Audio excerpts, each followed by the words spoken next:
Okay. So, as you heard from Bert, that there's some debugging stuff. You saw Fedora doing some ridiculously crazy TLS stuff.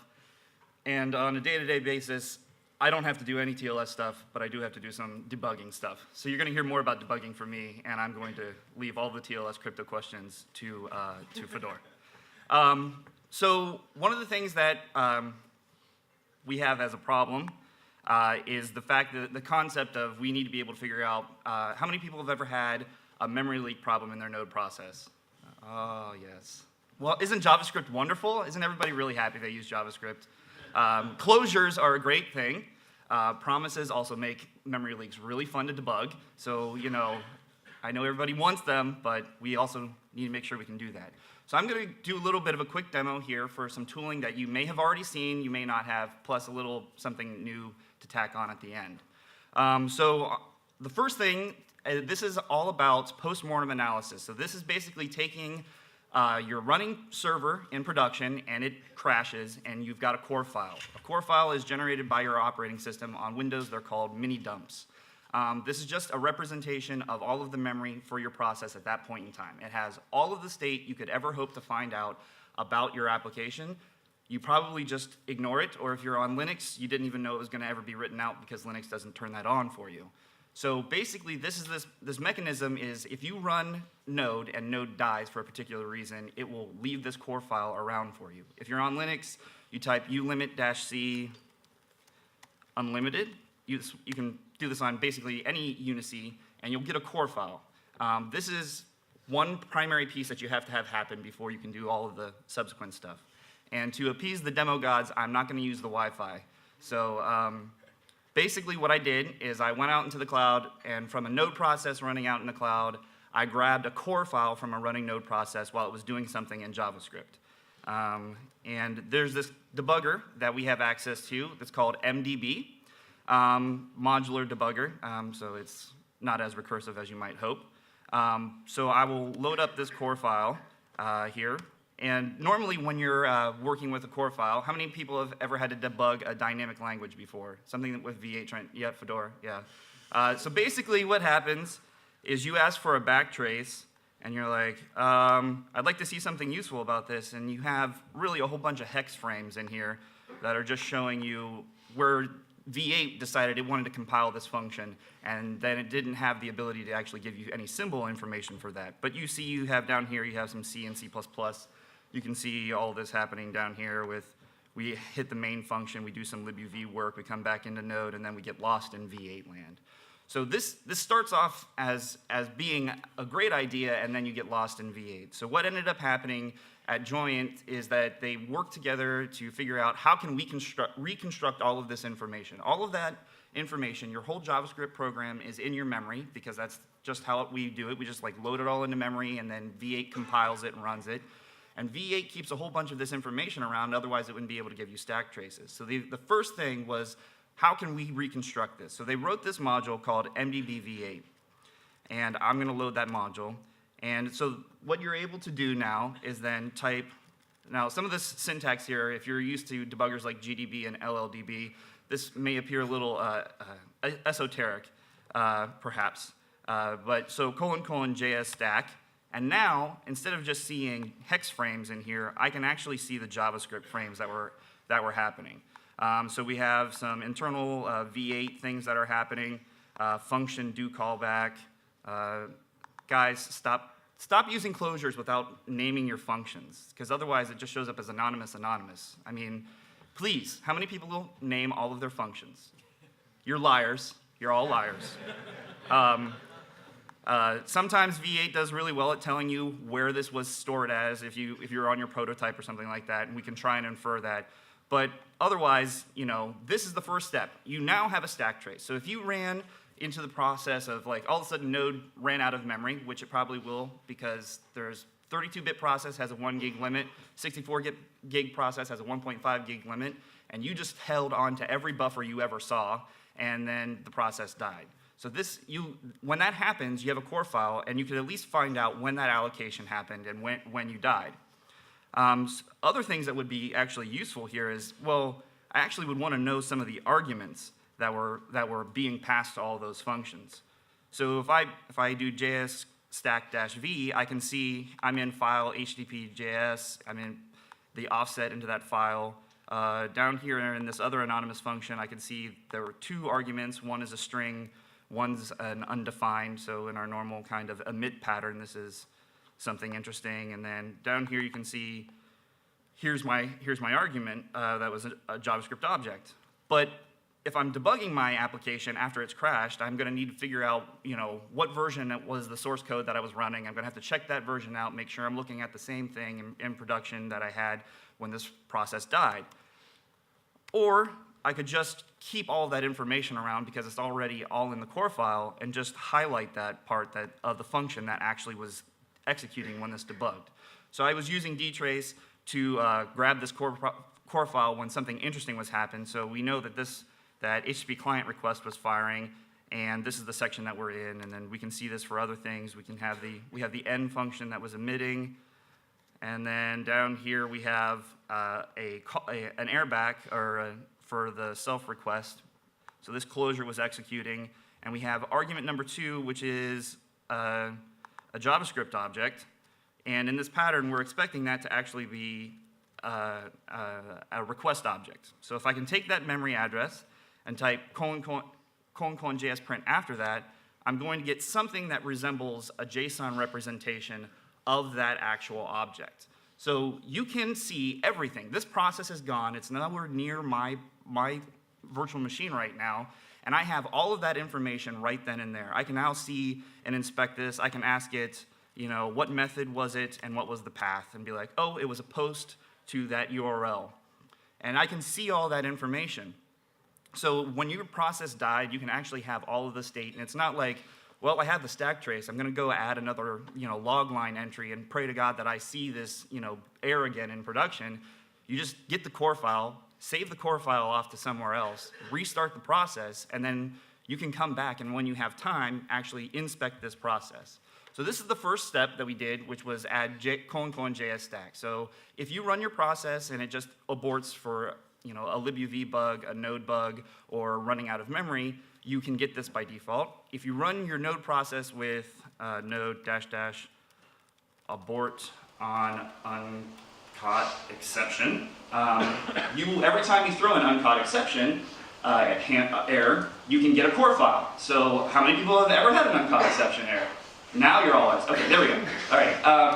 So every time you hit this, you don't have to worry about bringing in domains and trying to catch this or do process on caught exception. You can actually just get a core file for this, let the process die, and then restart it immediately, and then come back and know exactly where you are. So let's say it doesn't die in exactly the same place as you wanted it to be, or you actually wanted to find out what all of the memory was in this thing. We have this other concept, which is : find JS objects. Now, find JS objects is this real brute force mechanism. It scans all of the heap space for that process and says, are you a JavaScript object? Are you a JavaScript object? Are you a JavaScript object? And then tries to interpret that information. This is useful because if you're writing a binary add-on and all of a sudden the object gets collected out from underneath of you and you get a traditional kind of seg fault because you were using memory that was freed out from underneath of you, you need to be able to go back and reconstruct all of that heap information. But it also shows you the live active use cases. So here you can see on the left, you have a representative object, the second column, the number of times we saw that object, the number of properties on that object, and then the constructor that made that object. So name your functions, name your object constructors, so that way you can actually know what things are. So here we have a whole bunch of objects that are actually in this. If I come back up here to the top, you can see there's a lot of objects in here.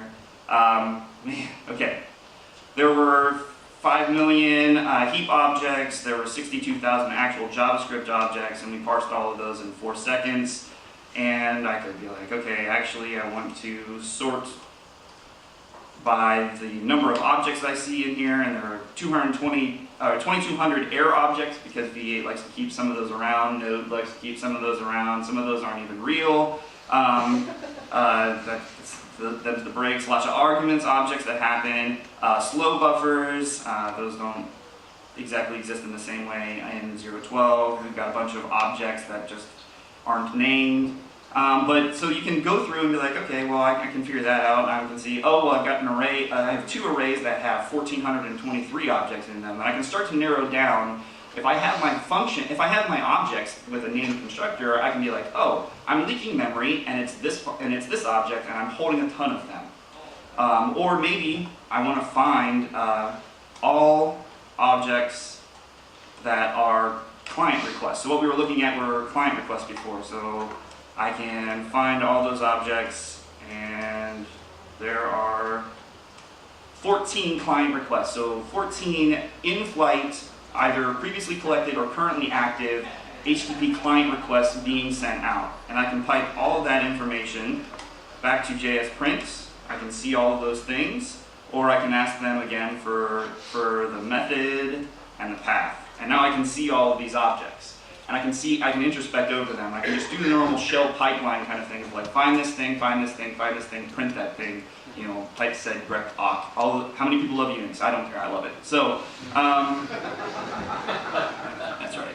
So you can do that, but maybe you also want to find out, you know, who's actually holding on to those objects, right? So like, memory leaks happen, you got to figure out who's actually responsible for holding on to that.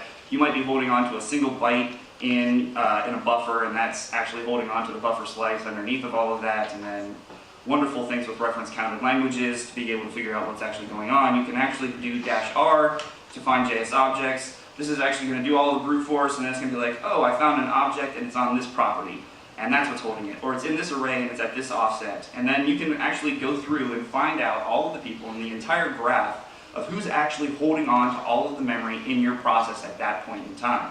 So you can go through that and make sure that you can figure out exactly what all this memory is that's being used by your processor. One last quick thing that I'll show on this particular part of it is how many people consider themselves strong C people who've done a lot of C? Where's Fedora? Okay. How many people have ever prefixed their structs? How many people know what prefixing their structs actually is? Okay. All right. The idea here is that on your JavaScript object, you actually prefix your struct. So you have your objects, and then you might just say domain, and then is blah blah blah, right? But you didn't prefix that. So if I come through the core file to try and find that object that has that domain on it, I'm going to say I want to find the properties with everything that has domain.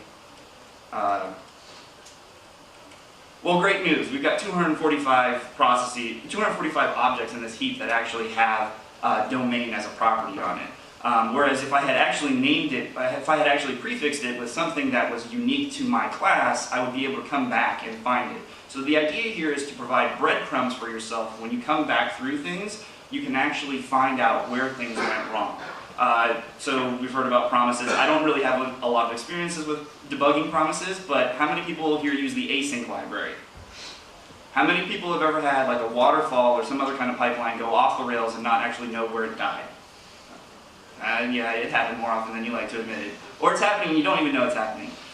So basically part of the process of this is that there's an alternate module out there that you can use called vasync, which is meant to be kind of like a drop-in replacement for async, with the idea of observability and debuggability going on, and you can see exactly where in that async pipeline you were when it died, and be able to reconstruct that information and come back and know maybe you need to roll that transaction back or have all that information back. The key here is you're able to iterate more quickly on fixing your problems because you're fixing exactly what that issue is, even if you don't know beforehand by just the stack trace, and then you can come back and know exactly what you're doing, and you don't have to add a log file, a log line entry, and be like, maybe I'm going to see this again, and maybe it'll be 6 months from now before I ever see this, and I just lost, 10,000 more transactions because of it. So this is kind of the process. There are some caveats to what I've just shown you. This was all run on SmartOS. How many people have ever heard of SmartOS? Wow. That's fantastic. Okay, great. How many people ever used SmartOS? That's what I thought. Okay. So SmartOS is the operating system developed by Joint, which we run in production on a day-to-day basis. We kind of like to think that it's the right place to run Node, and because we have all this debuggability and observability stuff with dtrace and MDB in there. And we're going to be doing a session. Max will be there and doing it in the castle this afternoon, showcasing MDB and dtrace, being able to show you how to debug your Node application in production. But I don't always develop on SmartOS, but I more often develop on OS X. How many people develop here in OS X? Yep. How many people wish they could actually do some of this memory leak analysis on their laptop? Okay, so now moving on to the next part of this, I'm going to show you here. Here I am on my local laptop. I've got LLDB. LLDB is the debugger from the Clang infrastructure, which is built on top of LLVM. It's basically Apple throwing one of their fingers to the GNU folk because they don't like the licensing and they want to do it all their own way. So they built their whole tool chain, and this is what you get on OS X. So LLDB, I've got a core file here, node conf, and then I'm going to say, okay, so LLDB loaded up, and if I type backtrace, I have the same ridiculous JavaScript frames here that are meaningless to me, or I can say command script import v8 dot, where am I? V8. I can load my little Python script, and all of a sudden it's like, oh, I found version 3.14 of v8, and then I can type JS stack, and now, ta-da, magic sauce, I can now do this stack tracing information on my laptop. And I can see, here we are with module compile, and here's an ASCII string that was sent to module compile, and if I actually JS print that, I can see that that's actually here. It's not as pretty as the other thing, because this is just kind of a work in progress thing that I just started. But you can see that here's the actual source code for what what Node does underneath the hood if you do node-e to evaluate something. That's in there, and then I can actually even do, as of this morning, can do a little bit of objects. So here, this is the process object that you can see all of that information on. So basically, I can now do all of that without necessarily having to do MDB in SmartOS. So MDB in SmartOS works much better than this thing does right now, and it works for SmartOS cores and Linux cores. This will work on any platform that LLDB runs on. So basically, I also have this Linux box over here, you can name, and I can spin this bad boy up, and I can command import, or command script import. Again, JS stack, surprise! So now anywhere LLDB runs and LLVM works, etc., you are able to do this. How many people love Raspberry Pis or Notebots or something, Internet of Things? I can use a buzzword, right? Okay, so you're doing all these Internet of Things and you're going to have all these wonderful problems on ARM and MIPS, and you're going to hit memory leaks, and you're not going to have any infrastructure inside of those environments because that infrastructure is precious. And you're going to want to be able to debug all of this. With LLDB, what you have is the opportunity, because of the design and architecture of LLVM, is to be able to do cross-target debugging.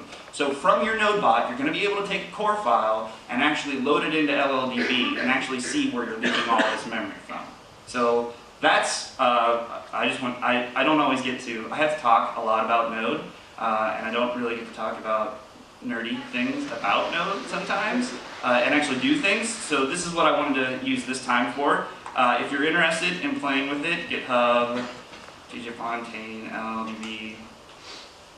It doesn't have a README yet, but it's just Python. I'm sorry, there's not node bindings to LLDB, though if somebody's interested, it wouldn't be that hard. And you can do it with FFI or whatever. So you can do all those kinds of things. So if you have interest in helping me work with this, I will be working on it further in Max's workshop. But Max will also help you with dtrace and understanding all of the other things you can do today with MDB. And that's all I have for now.